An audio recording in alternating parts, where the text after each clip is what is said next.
राजनीति के बिना धर्म अधूरा है, धर्म के बिना राजनीति अधूरा है। धर्म एक सहारा है, राजनीति तक चाहिए तो दोनों का जब तक समन्वय नहीं होगा, जब तक ये चल नहीं सकता। तो आप भी उसी पिच पे खेल रहे हैं, प्रयास कर रहे हैं। कितने सालों तक खेलने की उम्मीद है अगर टिकट नहीं मिलता है तो? बहुत सारे बचपन से भी बीजेपी के हैं। बीजेपी, लेकिन मुझसे कोई पूछेगा कि आप कहाँ से लड़ेंगे तो मैं यह बोलूँगा मैं शिवहर लोकसभा के, मुझे कहीं से भी भाजपा लड़ा देगी, वो सीट निकल जाएगा। अगर नहीं लड़ाती है तो मैं पार्टी के लिए प्रचार करेंगे।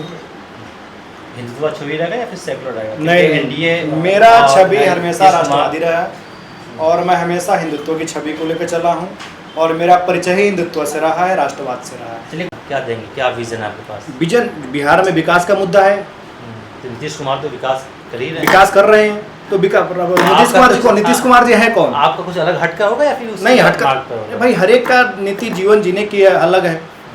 कौन जी है? ढाका विधानसभा को क्या देंगे अगर आपके? मेरा मिशन ढाका विधानसभा नहीं है, मेरा मिशन पूरा शिवहर लोकसभा है। बार बार ढाका विधानसभा।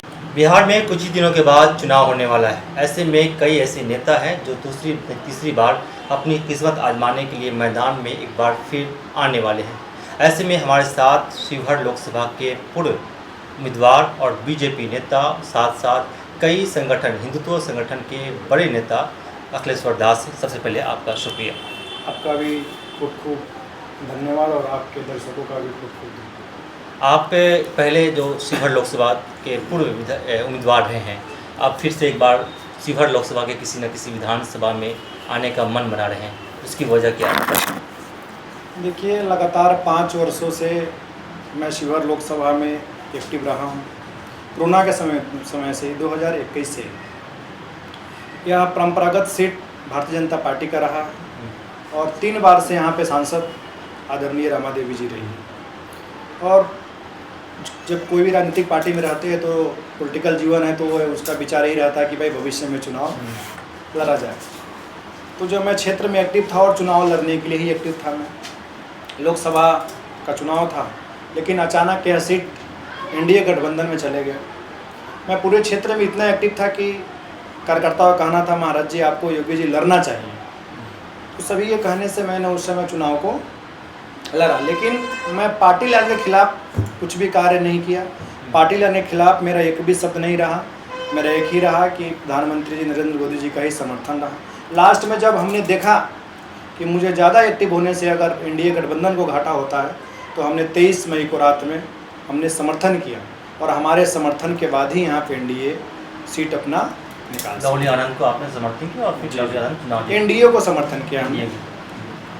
अभी आपका चेहरा जो है कि पहचान रहा है, हिंदुत्व का रहा है इस इलाके में। जब ढाका विधानसभा या फिर शिवहर लोकसभा, तो इस इलाके में बहुत सारे अल्पसंख्यक या मुस्लिम समुदाय के लोग बैठे, उनसे फिर आप कैसे जनसंपर्क वहाँ तक कैसे पहुँच रहे हैं? जहाँ बैठे हैं इसके सामने पूरा मुस्लिम लोग हैं और आप मेरे बारे में पूछ लीजिएगा कि जब मेरे पास हर एक प्रकार के लोग आते हैं, हर एक समाज के लोग आते हैं, किसी प्रकार का कोई भेदभाव नहीं है।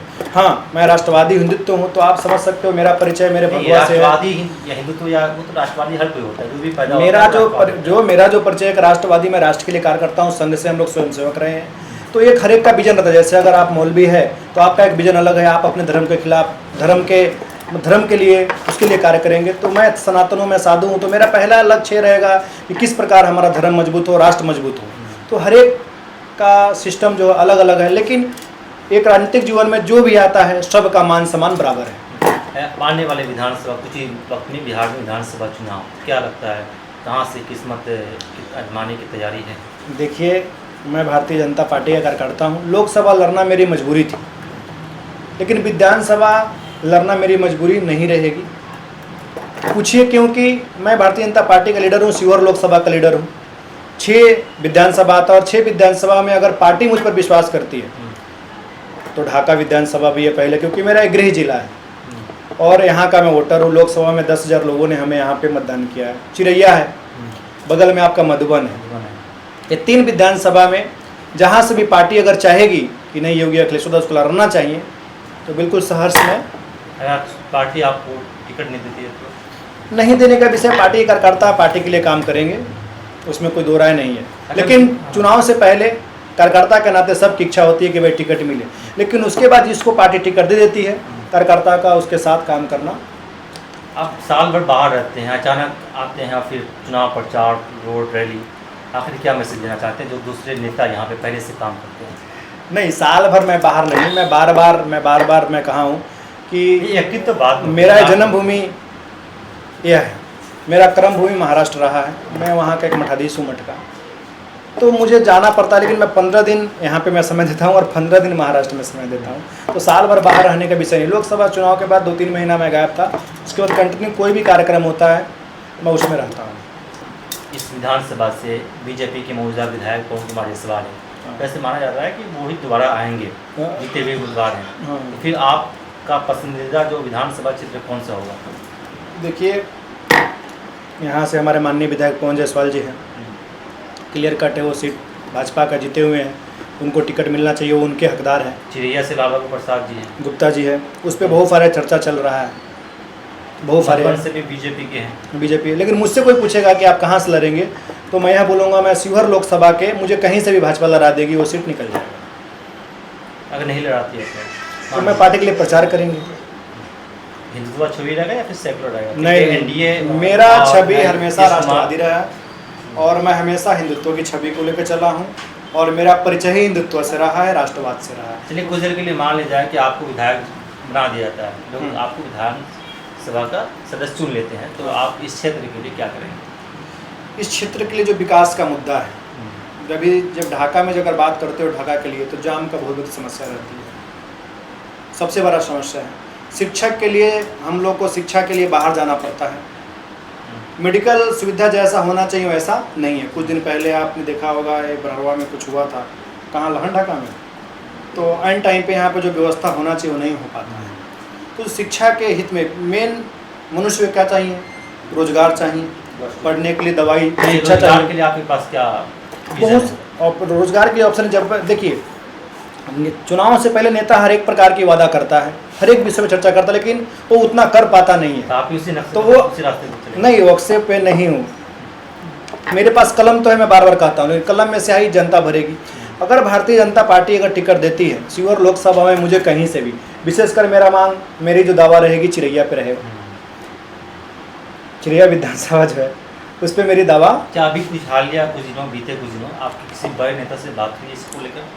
ये भारतीय जनता पार्टी संगठन है, सर्वे के अनुसार कोई नेता और कोई व्यक्ति विशेष टिकट नहीं देता है, संगठन देती है, सर्वे होता है, बहुत कुछ होता है, उसके बाद ही टिकट। नहीं, मैं इसलिए सवाल कर रहा हूँ कि अभी मोतिहारी में बीजेपी और एनडीए के सभी बड़े नेता मौजूद हैं। हाँ, तो हो सकता है कि आपको बुलाया हो, तो ये पार्टी नहीं, ये पार्टी के अंदर की बात है और ये पब्लिक में बताने की इसकी आवश्यकता नहीं है। पब्लिक में तो फिर कैसे मैसेज नहीं, आएगा? वो चुनाव लड़ेंगे, चुनाव लड़ेंगे, पब्लिक को पता है बाबा जी लोकसभा लड़े हैं तो विधानसभा लड़ेंगे, क्योंकि भजन कीर्तन करने के लिए तो राजनीतिक में आए नहीं है। राजनीतिक जब व्यक्ति है तो चुनाव लड़ना और राजनीतिक व्यक्ति को चुनाव लड़ते रहना चाहिए, हारना जितना तो लगे रहता है। आप पेशे से बाबा हैं, मठ के पुजारी हैं, सेवा करते हैं, धर्म की रक्षक है, आपको ये राजनीति में फंसने की क्या जरूरत है? आपको पता है कि आजकल देश का सबसे बड़ा कोई लीडर है जिसको जाना जाता है आदरणीय योगी आदित्यनाथ जी है। ऐसे प्रश्न उनसे भी बहुत बार पूछा गया है। दक्षिण भारत में केरला आता है, ये प्रश्न बार बार आता है कि सन्यासी को और ये सबके लिए क्या करना चाहिए। जब राजनीतिक सन्यासी के दौर वो आश्रित रहेगा तब तक राजनीतिक में अच्छे लोग आएंगे। राजनीतिक बुरा कहने वाले के लिए मैं बार बार कहता हूँ, अच्छे लोग राजनीतिक में आना बंद हो गए हैं, इसलिए राजनीतिक को देखने वाले लोग गलत दृष्टि से देखते हैं। हमारे जैसे लोग आएंगे तो साफ सुथरा राजनीति करेंगे और विकास को लेकर चलेंगे, कार्य होगा। आपके मौजूदा जो विधायक हैं बीजेपी के पवन कुमार जायसवाल, आप उनके काम से खुश हैं? बिल्कुल खुश है। भारतीय जनता पार्टी के लिए काम नहीं, आप एक पार्टी के तौर पे कर रहे हैं कि या फिर उनके काम को देख कर करेंगे हाँ ठीक है, या फिर पार्टी की वजह से वो बीजेपी? नहीं, काम मैं पर्सनल जानता हूँ पवन जी को। आज मेरा 15 साल से परिचय है। जब मैं गुरुकुल में पढ़ता था, जब वो 2010 में पहली बार यहाँ फिर निर्दलीय जीते थे, तब भी मैं उनको आशीर्वाद दिया था। इस बार भी मेरा आशीर्वाद है उनको। राजनीतिक जीवन है, कार्यकर्ता टिकट कोई भी मांग सकता है, लेकिन पार्टी जिसको टिकट देता है उसके पीछे सारे कार्यकर्ता लगेगा। लोकसभा का विषय जो आपने पूछे, लोकसभा में मेरा सिंबल यहाँ पे भाजपा नहीं था। अगर भाजपा लड़ती थी तो मैं चुनाव नहीं लड़ता था। अभी बिहार में आप शिवहर लोकसभा के नेता हैं, बिहार में जिस तरह के हालात हैं खासतौर पर क्राइम को लेकर, और मुख्यमंत्री के बारे में ऐसा कहा जा रहा है कि वो अचेत अवस्था में है, इस पर क्या आप एक बाबा हैं? ये सब विपक्ष का कारनामा है, विपक्ष का विपक्ष का है कहना है हो रहा है। देखिए बहुत कंट्रोल है, वो 90 के दशक के नहीं है। और तेजस्वी जी का जो कहना है कि हम सरकार बनाएंगे, करेंगे वो करेंगे, हर एक प्रकार के आरोप, इस बार ऐसा कुछ नहीं चलने वाला है। पूरे बिहार में इस बार राम भक्त जीतेंगे और राम भक्तों की सरकार बनेगी। राम भक्तों की सरकार बनेगी तो फिर लोगों को क्या फायदा, क्या अलग क्या क्यों नहीं फायदा मिलेगा? क्या देंगे, क्या विजन है आपके पास? विजन बिहार में विकास का मुद्दा है। तो नीतीश कुमार तो विकास कर ही रहे हैं। विकास कर रहे हैं तो नीतीश कुमार जी हैं कौन? आपका कुछ अलग हटका होगा या फिर उससे नहीं हटका मार्ग पर होगा? भाई, हर एक का नीति जीवन जीने की अलग है। अब पवन जी है, ढाका विधानसभा को क्या देंगे बताइए?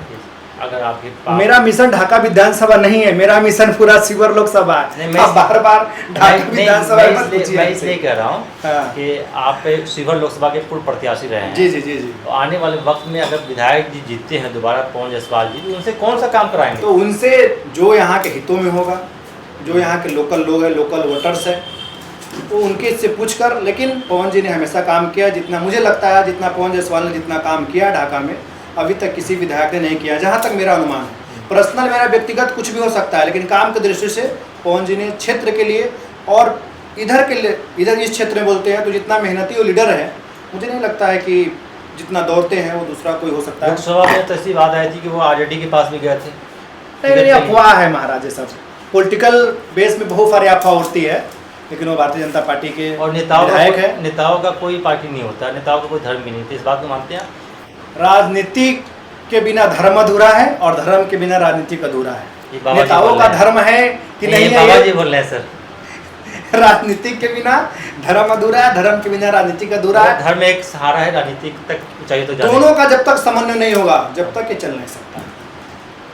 तो आप भी उसी पिच पे खेल रहे हैं, प्रयास कर रहे हैं। कितने सालों तक खेलने की उम्मीद है अगर टिकट नहीं मिलता है तो?